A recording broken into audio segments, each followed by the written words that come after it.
Good morning दोस्तों। देखो आज कितनी बारिश हो रही है। आज तो मौसम इतना बढ़िया हो रखा है ना कि हद से ज़्यादा देखने में ही अच्छा लग रहा है। बहुत गर्मी हो रखी थी यहाँ पे। गर्मी इतनी ज़्यादा हो रखी थी जिससे कि ना पसीने आने शुरू हो जाते थे। तो था कि थोड़ा सा ठंडा मौसम हो जाए, तो ये बढ़िया हो गया। आज बारिश हो रही है, तो बारिश होने से ना एकदम ऐसे जैसे चमक पड़ी हुई है। देखो ना पौधे भी कैसे चमक रहे हैं। इन पे भी बहुत धूल मिट्टी इतनी जमी हुई थी, बहुत ज़्यादा। सारा का सारा ना बढ़िया लग रहा है। देखो सारा एरिया खूबसूरत सा लग रहा है ना, क्योंकि मौसम ऐसा है ना, उसकी खूबसूरती अपने आप ही सामने आ जाती है, तो देखने में भी अच्छा लग रहा है। और हवा जो सी आ रही है ना, उससे और भी अच्छा लग रहा है। ये ठंडी ठंडी हवा मुंह पे आ रही है, तो बहुत ही मज़ा आ रहा है। देखने में ही मेरे को बहुत अच्छा लग रहा है। सुबह सुबह जब हम सो के उठ के आते हैं ना, तो यहाँ का माहौल बहुत अच्छा लगता है। कोई यहाँ पे सैर करने निकला हुआ होता है, कोई नीचे भाग रहा होता है, कोई कुछ। और तो बहुत अच्छा सा लगता है। आज तो जब बारिश हो रही है ना, बारिश की वजह से सारा सुनसान सा हो रखा है, लेकिन फिर भी जो हवा आ रही है, जो ठंडक आ रही है ना, उससे बहुत अच्छा लग रहा है। देखने में ही इतनी एनर्जी सी हमें आ रही है कि चलो गर्मी से कुछ तो राहत मिली, क्योंकि यहाँ पे गर्मी बहुत ज़्यादा हो रखी थी। तो उसकी वजह से ना था कि थोड़ा ठंडा हो जाए। अभी तो मार्च ही ख़त्म हुआ है, अभी तो अप्रैल स्टार्ट हुआ है, तो थोड़ा मौसम में बदलाव हुआ है, तो अच्छा हुआ। मेरे को लगता है कि इस बार हमें जहाँ पे आराम रहेगा, बारिशें ज़्यादा यानी कि आएंगी, जिससे कह रहे हैं, वैसे भी नेट पे भी बोल रहे हैं कि बारिशें ज़्यादा आएंगी, उसकी वजह से तो थोड़ी गर्मी में राहत रहेगी, गर्मी नहीं ज़्यादा लगेगी।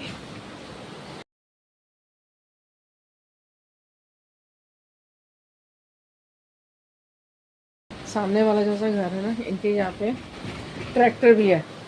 इन्होंने यहाँ पे खेती का पूरा अपना इंतजाम कर रखा हुआ है, ये देखो, है ना। यानी कि ना ये गाँव में रहते होंगे जैसे ना, तो इन्होंने फिर इधर शहर में आके घर तो बना लिया, लेकिन इन्होंने ना अपना वो गाँव का जो सा काम धाम है वो नहीं छोड़ा। तो वो ये अपनी खेती वेती करते हैं। तो इधर भी इन्होंने आम के पेड़ और जैसे जो ना अंदर बहुत कुछ लगा रखा हुआ है, केले के पेड़ वगैरह, और अंदर सब्जियां वगैरह भी लगा रखी हुई हैं। तो ये ट्रैक्टर भी इनका जैसे छोटा सा इन्होंने रखा हुआ है। तो अपना अच्छा लगता है कि देखने में लगता है कि हमारे यहाँ पे गांव का माहौल भी है और शहर का भी है। और इन्होंने ना मुर्गियाँ भी रखी हुई हैं।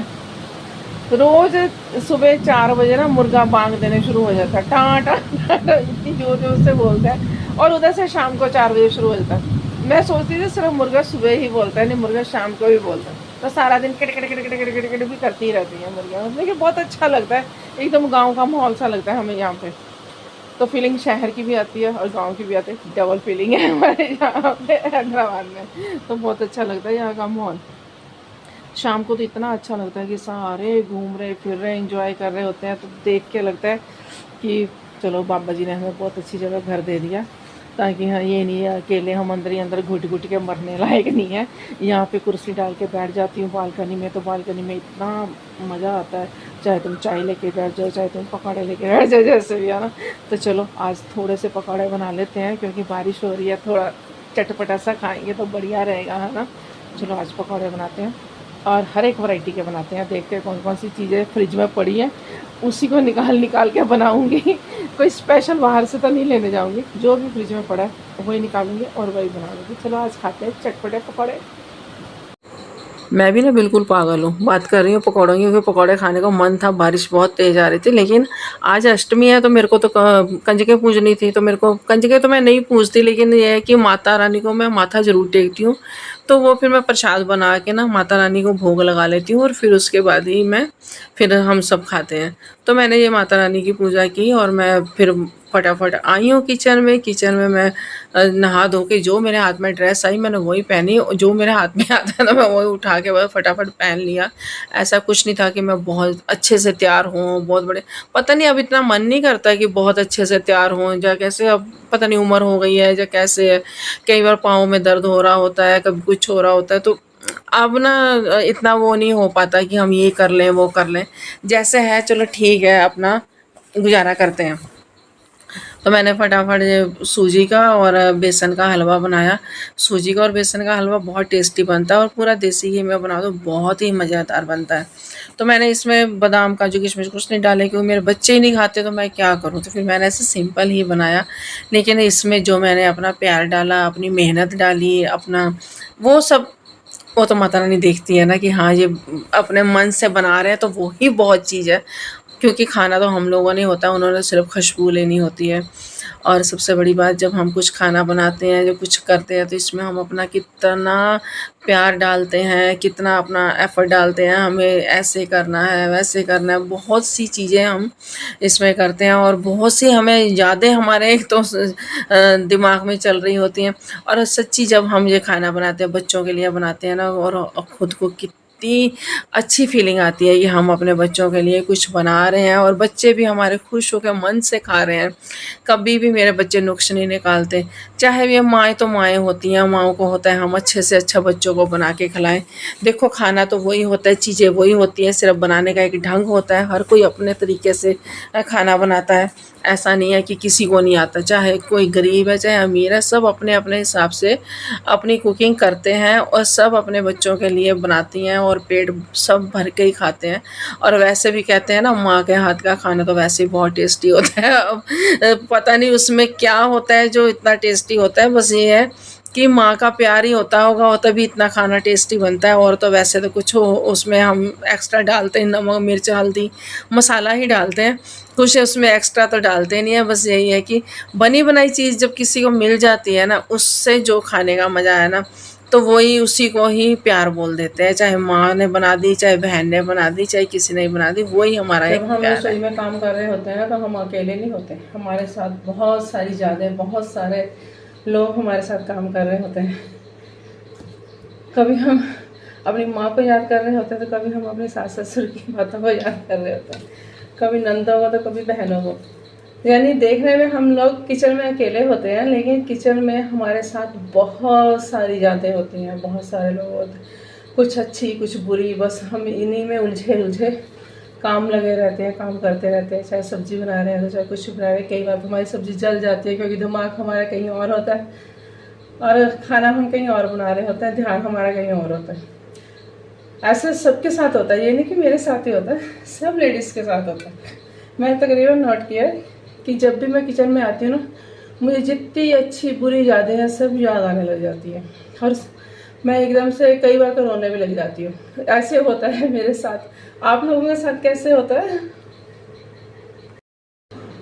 हमारे जीवन की ये सच्चाई है कि हमें जहाँ एकांत मिलेगा, हम लेडीज़ को वहीं पे हम अपना ना दुखड़ा फोड़ के बैठ जाते हैं, वहीं पे हम अपना सोचने लग जाते हैं कि हमारे साथ हाय ऐसा क्यों हुआ था, ऐसा क्यों हुआ, और हम ऐसा क्यों कर रहे हैं, विचार कैसा हमारे साथ हुआ, हम क्या करते हैं, हम ऐसे कर सकते थे, हम ऐसे बस सोच विचार में निकल जाते। लेकिन उस टाइम हम कुछ नहीं कर सकते क्योंकि सिचुएशन ऐसी होती है, जैसी सिचुएशन होती है ना उस हिसाब से फिर उसी तरीके की पूरी की पूरी फैमिली का रवैया हो जाता है, जिसको हम चाह कर भी बदल नहीं सकते। और बदलना चाहें भी तो भी कुछ नहीं हो पाता क्योंकि हमारी फैमिली उस टाइम हमारी सुनती ही नहीं है और हमें भी लगता है कि हम ही गलत है यहाँ पे। और हमें कुछ घर के उसकी वजह से, रिश्तों की वजह से, रिश्तों को निभाने की वजह से हमें चुप कर जाना पड़ जाता है, जिससे कि हम खुद पे ही इतना बर्डन ले लेके और खुद ही सोच सोच के फिर हम डिप्रेशन में चले जाते हैं और परेशान हो जाते हैं। बाकी खाना तो जल्दी जल्दी बन जाता है, सिर्फ ये पूड़ियाँ बनाने में थोड़ा टाइम लगता है क्योंकि आटे को थोड़ा सा ज़रा ज़्यादा मलना पड़ता है। तो मेरी बाजू का ऑपरेशन हो रखा है, मेरे से इतना आटा ज़रा ज़्यादा सॉफ्ट मला नहीं जाता, तो मैं उसको थोड़ी देर के लिए ऐसे ही छोड़ देती हूँ। फिर उसको बाद में उसकी मुक्की वगैरह दे के तो उसको इकट्ठा कर लेती हूँ। तो फिर मैं ऐसे पूड़ियाँ बना लेती हूँ, रोटी बनानी या पूड़ियाँ बनानी कुछ भी, फिर मैं इस तरीके से बना लेती हूँ। और बात तो वही है कि चीज़ बननी चाहिए, चाहे कैसे भी तुम बना लो। कई बार तो इतनी पैर में दर्द हो रही होती है कि मैं चेयर पे बैठ के, मैंने एक स्टूल रख रखा है, फिर मैं उस पे बैठ के बना लेती हूँ। पता नहीं अब हो रहा है, अब मेरे को प्रॉब्लम हो रही, पता नहीं 50+ हो गए हैं तो इसकी वजह से प्रॉब्लम हो रही, लेकिन अब प्रॉब्लम हो रही है। तो कभी एक्चुअली बीपी भी बढ़ जाता है, शुगर भी हो जाती है। जब हम थोड़ी एज क्रॉस करने लगते हैं तो फिर हमारे साथ ना बीमारियां भी उतनी शुरू हो जाती हैं। अब बहुएं वगैरह आएंगी तो थोड़ी शांति होगी, नहीं तो खुद को ही सारे काम करने पड़ते हैं, तो वो भी है। काम वालियाँ तो लगी है झाड़ू पोछा बर्तन के लिए, लेकिन खाना के लिए नहीं कोई भी रखा, खाना तो खुद ही बनाना होता है। खाना बना के फिर मैंने सारी किचन भी साफ़ कर दी। तो उसके बाद फिर मैंने जोत जलाई है, तो उसके बाद फिर मैंने माता रानी को भोग लगाया है। भोग लगाने के बाद फिर मैंने सबको ही खाना दे दिया। तो ये अग्नि में हम अग्नि प्रज्वलित हम इसलिए करते हैं ताकि इसमें जितनी भी बुराई है सब हमारी जल जाए। जितने भी हमारे अंदर बुरे विचार आते हैं या कुछ आता है तो वो सब जो भी बुरी नेगेटिव होती है सब इसमें जल जाए। और तो इसके ऊपर हम फिर धूप डाल देते हैं, तो उससे घर का वातावरण एकदम महकने लग जाता है और खुशबूदार हो जाता है। और साथ में अगर इसमें हम देसी घी डाल के हम जोत जलाते हैं तो उससे तो बहुत ही ज़्यादा अच्छा धुआं सा जो होता है ना, उसकी खुशबू बहुत अच्छी आती है। तो ये मैंने ऐसे प्रसाद, सिंपल सा प्रसाद बनाया है, मैंने कोई ज़्यादा ताम झाम नहीं किया। तो चलिए खाइए आप सब भी और हम भी खाएं और माता रानी को भोग भी लगाएं। ये प्रसाद तो है ही है, हमने प्रसाद तो बनाया ही है, माता रानी का भोग लगाया है, लेकिन इसमें हमारी बहुत सी यादें, बहुत सा प्यार हमारा मिला हुआ होता है। हमारे नानी दादी सबका, माँ का, सबका प्यार इसमें मिला हुआ होता है। क्यों? क्योंकि जब हम खाना बनाते हैं तो वो सब हमारे साथ होती हैं, उनकी यादें हमारे साथ होती हैं, क्योंकि उन्हीं से हमने कुकिंग सीखी हुई है। तो वही कुकिंग जब हम करते हैं तो हमारे जहन में हमेशा अपने वो बुज़ुर्ग जो से हमारे याद आ जाते हैं, और उनकी यादें हमें फिर उसी हिसाब से हम जब कुकिंग करते हैं तो हमें बहुत अच्छा लगता है कि हाँ, मम्मी ऐसे बनाती थी, नानी ऐसे बनाती थी। इस तरीके से हम खाना बनाते हैं तो टेस्टी लगता है और सबको बहुत पसंद आता है। और इसमें हमारा इतना प्यार मिला हुआ होता है कि जो भी इसको खाता है तो उसको ना फिर बहुत मन को संतुष्टि मिलती है, आत्मा को शांति मिलती है, एकदम मन खुश हो जाता है, क्योंकि टेस्ट एकदम से वाव सा हो जाता है ना। क्योंकि सिंपल भी है लेकिन बढ़िया तो है ना, एकदम पौष्टिक है।